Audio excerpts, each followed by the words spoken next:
নিজের খেয়াল খুশি মতো স্বাস্থ্য বিভাগের মতো গুরুত্বপূর্ণ জায়গায় যা খুশি তগলুকি ফরমান চালিয়ে যাচ্ছেন খোয়াই জেলা হাসপাতালের মেডিকেল সুপার মৃদুল দাস। খোয়াই জেলা হাসপাতালের দেওয়ালে কান পাতলেই শোনা যায় এক এক সময় ওনার এক এক রকমের নয়া নয়া ফরমানগুলি। আর এড়িয়েই বিরক্ত রোগীর পরিবার থেকে শুরু করে হাসপাতালের স্টাফরা। খোয়াই জেলা হাসপাতালের দেওয়ালে কান পাতলেই শোনা যায় এক এক সময় খোয়াই জেলা হাসপাতালের এমএস মৃদুল দাসের এক এক রকম নয়া নয়া ফরমানগুলি। এবার গত 7 তারিখ হাসপাতালের গাইনোকোলজিস্টদের নির্দেশ দেওয়া হয়েছিল এখন থেকে সপ্তাহে বুধবার এবং শনিবার খোয়াই জেলা হাসপাতালের লোয়ার সেগমেন্ট সিজারিয়ান সেকশন অর্থাৎ LSCS করা হবে, মানে গর্ভবতী মায়েদের সপ্তাহে 2 দিন সিজার হবে। কিন্তু এখন যদি কোনো অত্যন্ত গরিব সিরিয়াস গর্ভবতী মা যাকে আগরতলাতে নিয়ে যাওয়া সম্ভব নয়, তার সিজার করানো বাদবাকি দিনগুলির কোনো একদিন করা খুব প্রয়োজন হয়ে ওঠে, তখন কি করা হবে? এই ব্যাপারে কোনো স্পষ্ট উল্লেখ নেই।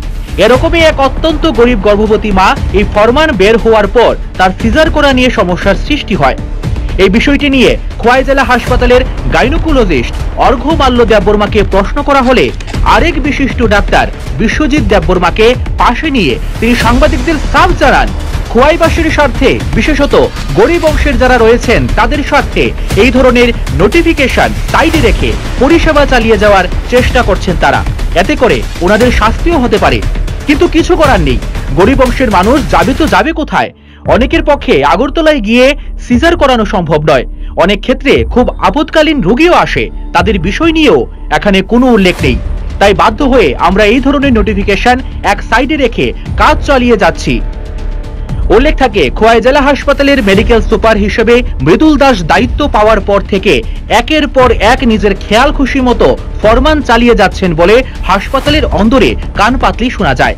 এর আগেও হাসপাতালের 3টি ইমার্জেন্সি গেটের মধ্যে 2টি নিজের ইচ্ছে মতো ভেতরে নাকি রাতের বেলা নেশা সেবনকারীদের আনাগোনা থাকে, তাই বিকেল 5টার পর এক ফরমান জারি করে 3টির মধ্যে 2টি গেট বন্ধ করে দেন প্রতিদিন সকাল 6টা পর্যন্ত।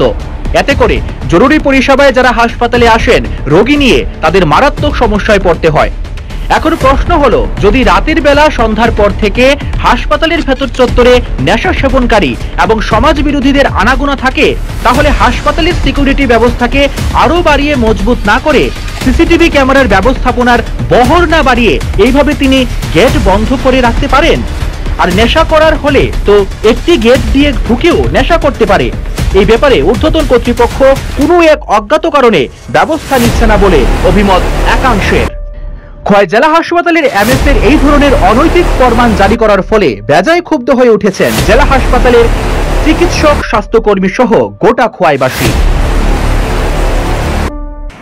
স্যার এমএস স্যারে ফোন করে বলে কয়ে দিছে তারা যখন করাইতো না সিজারি হন গরিব মানুষকে যেত জিবির এবার ঘুরে দেয়, কারণ এটা নর্মাল হইতো না, নর্মালে এটা ইউজ হন। তখন আমার কোথায় গার্জিয়ান গিয়ে কথা হইতো, গার্জিয়ান শাশুড়ি বলে মন্ডলে গেছে আর জামাই গেছে টাকা আনতো। আপনার নাম কি?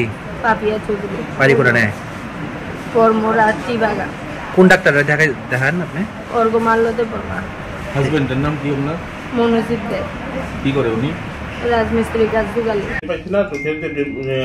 নোটিফিকেশন হিসাবে দেখা হচ্ছে প্ল্যান যেটা ইলেকটিভ সিজারিয়ান সেকশনের যেটা আছে সেটা নাকি বুধবার আর শনিবার বাদে অন্যদিন করা যাবে না। আর এটার মধ্যে এরকম কোনো নির্দেশ নাই যে ইমার্জেন্সি কেসগুলি কি করাইব, এরকম কোনো নির্দেশনা নাই। তো আমরা যখন আমরা এ করতেছি যতটুকু পারি আমরা সম্ভব চালা যাচ্ছি পরিষেবা দেওয়ার মতো। আমরা দেখতেছি না যে ওই নোটিফিকেশনে কি আছে না আছে। মানুষের স্বার্থে আমরা যে খোয়াই এলাকাবাসীর স্বার্থে এই খোয়াই জেলার যে যারা আছে, যারা নিডি আছে, যারা আছে, যারা করতে লাগবো, আমরা ভাবতেছি না যে কি হইবে না হইব নোটিফিকেশন। কারণ আমি জানি যে যা করতেছি আমরা যে পরিপ্রেক্ষিতে আমি সিজার করতেছি, ইমার্জেন্সি সিজার করতেছি, যেটা দরকার সেটাই করা হইতেছে, সেটা করে যাবো আমরা। আশা করি উদ্বোধন কর্তৃপক্ষ যে নোটিফিকেশন দিছে সেটা ক্লারিফিকেশন যদি হয়ে যায় আরো ভালো। নোটিশ দেওয়া হয়েছে বেশি, 7-8 বুঝে দেওয়া হয়েছে। এটা নিয়ে আমাদের মধ্যে খুব একটা ইয়ে হয়েছে না। উদ্বোধন কর্তৃপক্ষ বক্তব্য অনুযায়ী যে প্ল্যান সিজারিয়ান সেশনগুলি আছে, যে ইলেকটিভ সেশন, সেগুলো বুধবার শনিবার ছাড়া করা যাবে না। এখন বৃষ্টির কিছু পাওয়া যাচ্ছে না, কিন্তু এটা না যে আমরা সিজারকরণ ছেড়েছি, আমরা করতেছি, আজকে করা হয়েছে, আজকে সোমবার, আজকে করা হয়েছে, যেদিন দরকার ছিল ইমার্জেন্সি কলার পরে ইমার্জেন্সি প্রেজেন্ট ছিল। স্যার নোটিফিকেশনটা প্রথমত কথা হচ্ছে যে নোটিফিকেশনটা কে করেছে? রাজ্য স্বাস্থ্য দপ্তর করেছে? না, আমরা নোটিফিকেশন মধ্যে আমরা ঊর্ধ্বতন কর্তৃপক্ষ, জেলা হাসপাতাল ঊর্ধ্বতন কর্তৃপক্ষ পেয়েছি। জেলা হাসপাতাল ঊর্ধ্বতন কর্তৃপক্ষ উনি কে? ঊর্ধ্বতন কর্তৃপক্ষের মেডিকেল সুপারিনটেন্ডেন্ট উনার সই করা নাকি?